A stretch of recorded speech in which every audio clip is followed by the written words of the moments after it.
வானூர் தொகுதியை பொறுத்தவரை ஃபர்ஸ்ட் இதுவும் திமுக பாசிட்டிவா எஸ்டாப்ளிஷ் ஆன ஏரியாஸ்ல ஒன்று. 62லயே திமுக ஜெயிக்கிறாங்க. அதாவது எதிர்கட்சியா எமர்ஜ் ஆகும் காலத்துல இவங்க திமுக ஜெயிக்கிறாங்க. 67ல ஜெயிக்கிறாங்க. 71, 77, 80, 80 வரைக்கும் திமுக வெற்றி பெற்றாங்க. 84 தான் முதல் முறை இங்க அதிமுக ஜெயிக்கிறாங்க. அப்புறம் திமுக மாறி மாறி வெற்றி பெறாங்க. 2001 அப்புறம் கன்சிஸ்டண்டா அதிமுக தான் இங்க ஜெயிச்சுட்டு வர்றாங்க. ஸோ இந்த தொகுதியை பொறுத்தவரை நீங்க வந்து 2016ல என்ன ட்ரெண்ட் வந்துச்சுன்னா, 2016ல அதிமுக தேமுதிக அணி வந்து 55% எடுக்கு. திமுக வேட்பாளர் வந்து 40% வராங்க. திமுக பாமக விசிக அணி இது 16ல தனியா நிற்கும் போது அதிமுக 36% இருக்கிறாங்க. நம்ம மற்ற தொகுதியில பார்த்த அதே ட்ரெண்ட் தான். திமுகவும் பாமகவும் இங்க எந்த தொகுதி விசிகவும் தனிச்சு நிற்கும் போது அதிமுக நல்லாவே 55ன்னு 36 வராங்க. தேமுதிக வந்து திமுக வந்து 30% தான் வராங்க. அவங்களுக்கு வந்து என்னன்னா, இவங்க இங்க என்ன சிக்கல் ஆகுதுன்னா, விசிகா வந்து இங்க கொஞ்சம் ஓட்டு திமுக ஓட்டு பிரிச்சிருக்காங்க. இதே நீங்க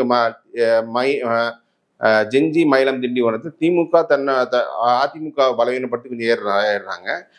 பாமக ஓட்டு வெளில போனாலும். பட் ஆனால் இங்க வந்து தலித் ஓட்டுகள் வந்து விசிகா பிரிச்சு எடுத்துடுறாங்க. அவங்க 13% இருக்கு. அதனால 30% ஓட்டு தான் இவங்க எடுக்கிறாங்க. பாமக வந்து 15% ஓட்டு இருக்கு. இவங்க 13% விசிகா ஓட்டு இருக்கு.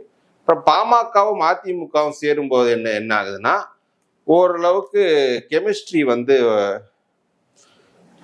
ஒர்க் அவுட் ஆகுது. 50%க்கு அவங்க போறாங்க. விசிகாவும் திமுக சேர்ந்து அந்த ஒரு கெமிஸ்ட்ரி கொண்டாடல 38%.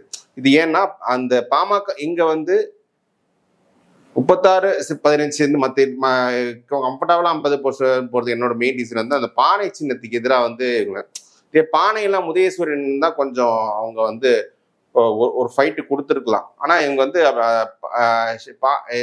அதிமுக நிற்கிறதால அது சுலபமா 50% போயிடுறாங்க. அதிமுக பானைன்றதால சுலபமா 50% போறாங்க. இந்த தொகுதியில வந்து அது நாம் தமிழரோட ஓட்டிங் பார்த்தீங்கன்னா அதே 8000 ரேஞ்சில் தான் இருக்காங்க. ஸோ 2016ல 800 ஓட்டுல ஆரம்பிக்கிறாங்க. 8521, 24ல 8600 ஓட்டுல அப்படி எடுத்துட்டு இருக்காங்க. இதுல வந்து 26ல பார்த்தீங்கன்னா விசிகா தேர்தல் வந்து பார்லிமெண்ட்ன்றது நல்லாவே 46% அவங்க எடுத்திருக்காங்க. அதிமுக பாமக தனித்தனியா போட்டிருவோம். அதிமுக 32%, பாமக 15% அப்படின்ற அந்த ஒரு இது எடுக்கிறாங்க. நாம் தமிழர் 5% அப்படி எடுக்கிறாங்க. ஸோ ரொம்ப நெக்டாக தான் இது இங்க இருக்கும். பட் என்னை பொறுத்தவரை இங்கே உதயசூரியன் வேட்பாளர் போட்டால் இவங்க பானைக்கே 46% இங்க வரும் சூழல்ல விசிகா ஓட்டு ஓரளவு டிரான்ஸ்ஃபர் பண்ணலாம் தான் நான் நினைக்கிறேன். அந்த அடிப்படையில் உதயசூரியன் இங்க கேண்டிடேட் எடுத்துனாங்கன்னா இங்க வந்து ஓரளவுக்கு ஒரு சின்ன எட்ஜ் நான் இருக்குன்னு நினைக்கிறேன். பட் அதான் க்ளோஸ் ஃபைட் இது.